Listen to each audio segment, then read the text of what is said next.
In her shoes means to me that in every shoe there's a story. People have walked either a hard road, happy road. There's a story.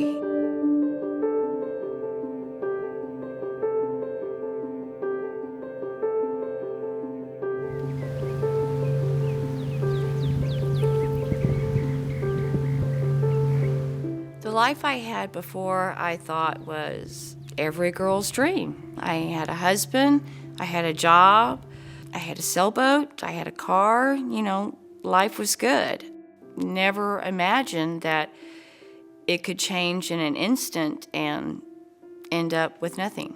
I worked for a real estate company in the appraisal department for 13 years, and when the market went down, our department went away. And so that's when I decided to just take some time off and focus on the marriage.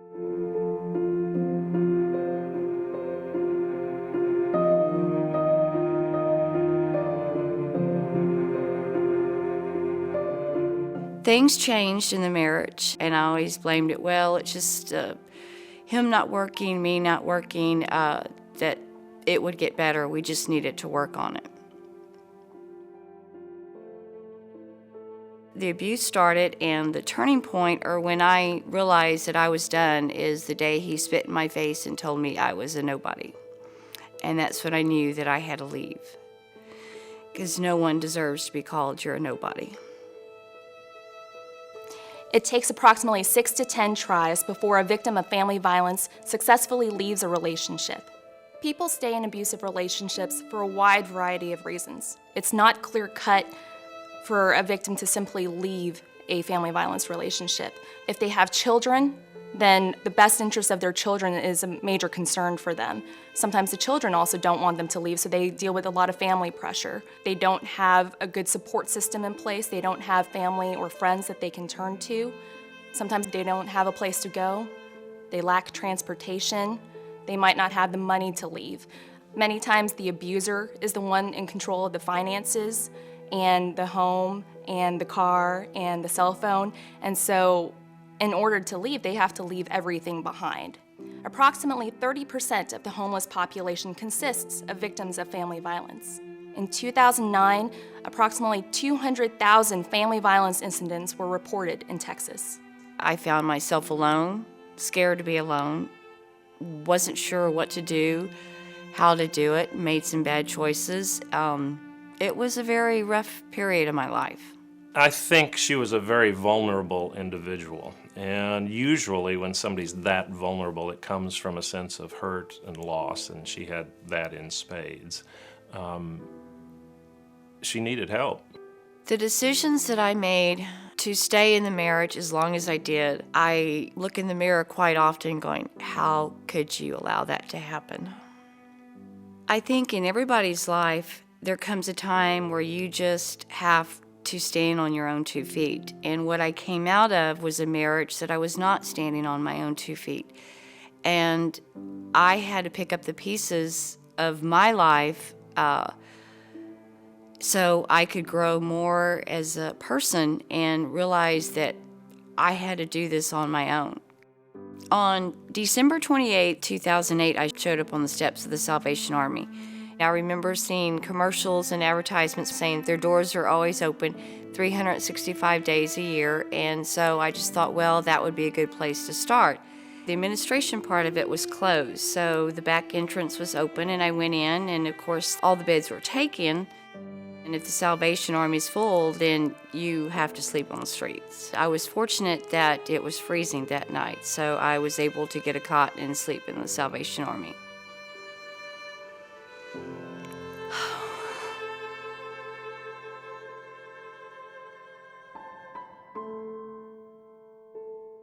The biggest things I think she had to overcome were a sense of loss, shame for how she had gotten into this position in life, and rebuilding her sense of confidence in herself.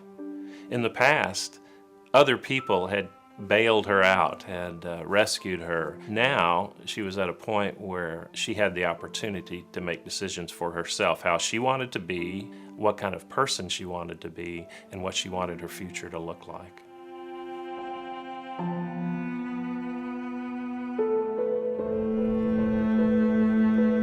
biggest challenges to being homeless is you had the address of the Salvation Army, but as far as a phone, you had to go through a voicemail system. You know, you had limited access to the computers, and updating your resume or just getting dressed was hard because you didn't have a closet to hang clothes in or normal things that people take for granted when you're looking for a job. So your obstacles in looking for a job when you're homeless are 10 times worse than just a normal person. Hi, how's your job search going? Can I help with anything? Sure. Goodwill Industries of Central Texas does work a lot with the homeless population in Austin. We have public job help centers that are designed to help people with barriers to employment get on their way to finding a job. So we help people develop their resumes, fill out applications, find places in the community that are hiring, but also give them referrals to get work clothing, get certifications to start certain jobs.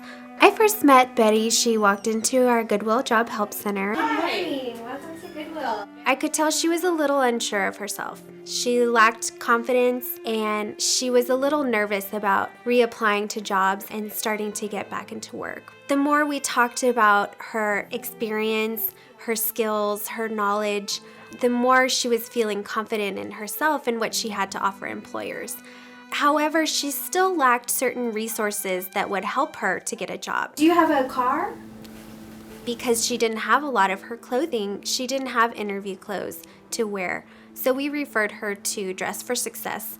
Dress for Success provides women with interview attire, workplace attire, and also the support to give them the confidence to go out for a job interview. Hello. How are you doing? When a client comes to Dress for Success, she first meets her personal shopper, and her personal shopper will visit with her, find out where she's going to go for a job interview, what are her favorite colors, find out a little about her. She will get a couple of blouses, shoes, handbags, jewelry, cosmetics, and then she'll go and help her get dressed in a suit. The power of the suit is really what Dress for Success is based on. It's not unusual for us to have a woman, she steps out of the fitting room, sees herself in the mirror for the very first time in a suit, and there are many tears. Oh, I appreciate it. You're welcome. You look very, very nice. You're going to do well. We like to think that every time a woman leaves our affiliate after having experienced a suiting, that her success is that she feels confident, she walks out with her head held high, and feels as though, yes, I can get a job and I can stay in the workplace. Over 50% of our clients do get jobs. So I would say that the fact that these are gals who are now out working, it's a success not just for themselves personally, but for their children and for our community. Over 20% of our ladies come to us from shelters. We're seeing an increase in the number of women who come to us with college degrees. The current economic times have changed things just a bit and probably has made our organization even more important. There's such a fine, fragile line between those of us who help these women and the women we serve. Someone took a chance on me and let me move in to their fourplex, and that was a point that, wow, I am really doing this. When I look back on it now, it was actually that key in my hand that somebody had faith in me that I was going to get on my own 2 feet, that's really the security that I needed.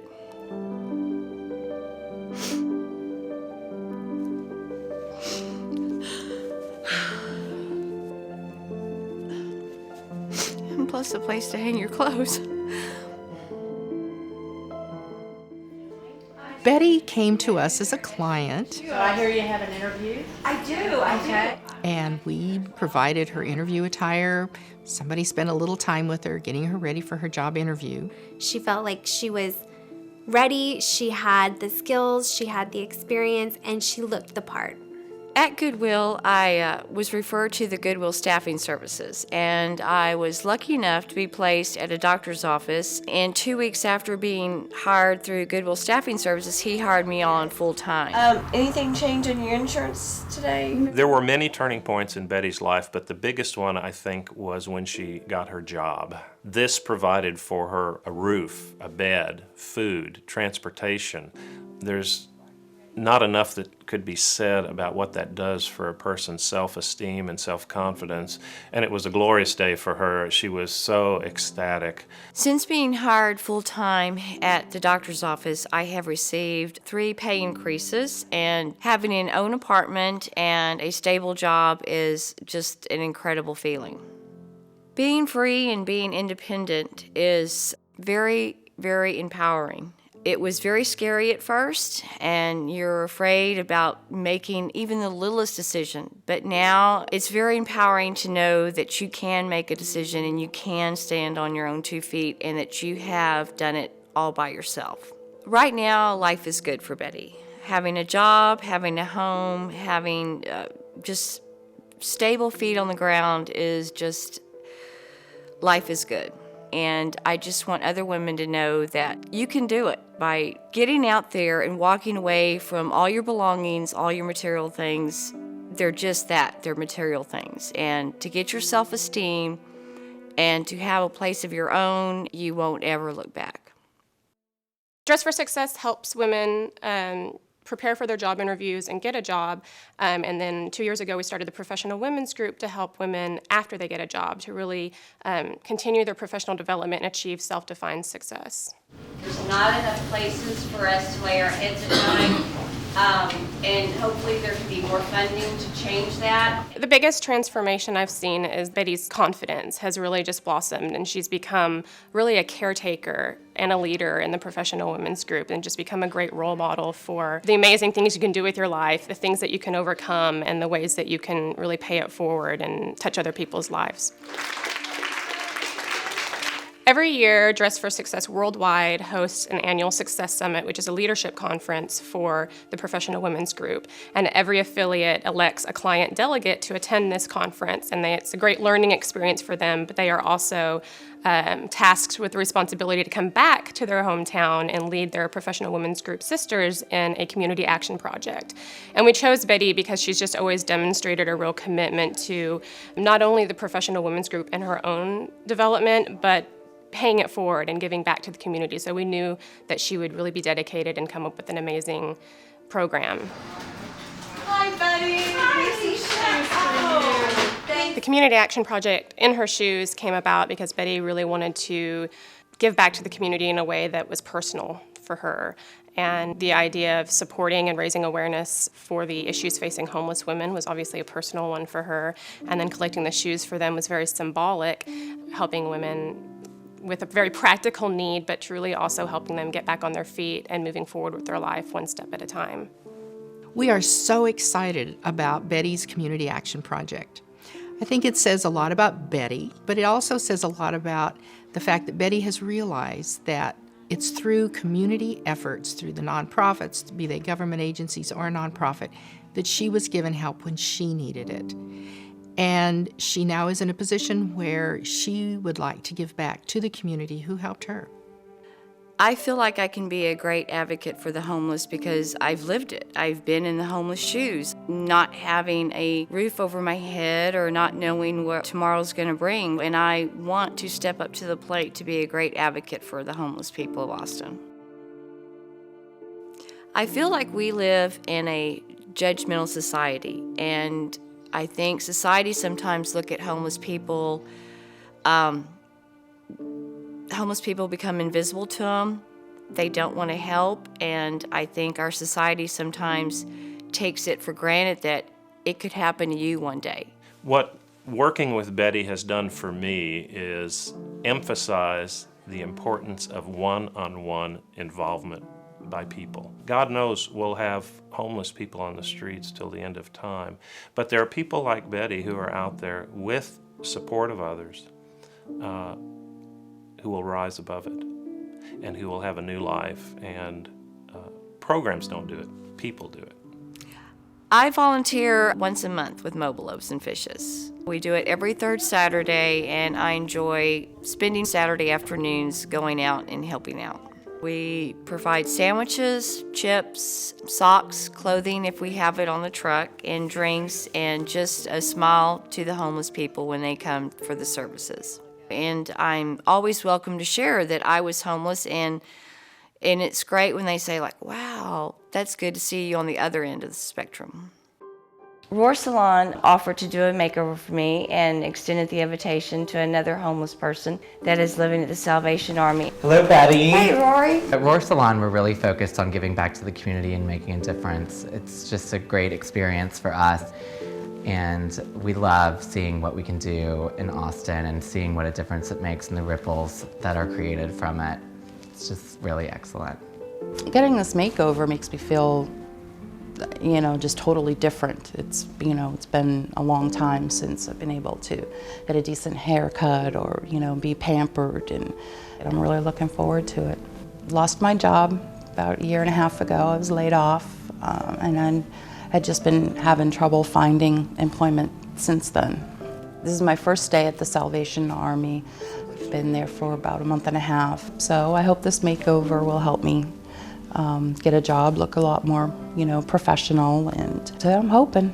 It's so wonderful being able to make these women over.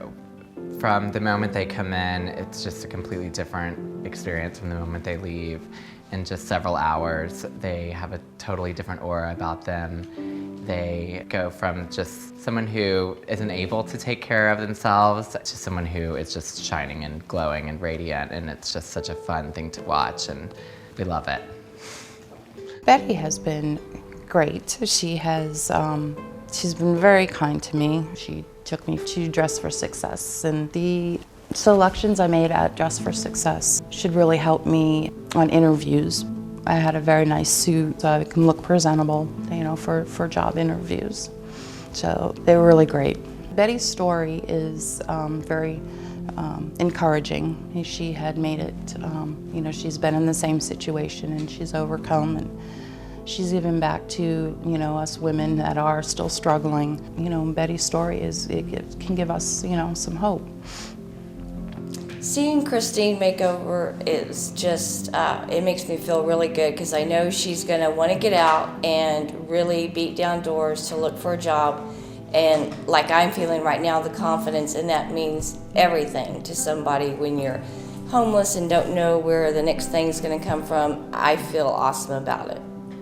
When I first walked into Roar, I was a little nervous, but now I feel great. They just did a really wonderful job, and I feel like a completely different woman. It's inspired me to, go out and still put my best foot forward, and I have a lot more confidence now in myself and my abilities, so I'm ready to go hit the pavement. Ladies, we also did a little something special. We gave you a year of hair services. So you can hold on to this, and in your new job, you're gonna look so awesome and stay this way, and you don't have to worry about money or anything for a year. Oh, okay? That is awesome. In Austin, there's 400 single homeless women, and there's less than 50 beds available to sleep in at night. And I think that number has to change because we need to get the women in a shelter, off the streets, and away from horrible conditions on the streets.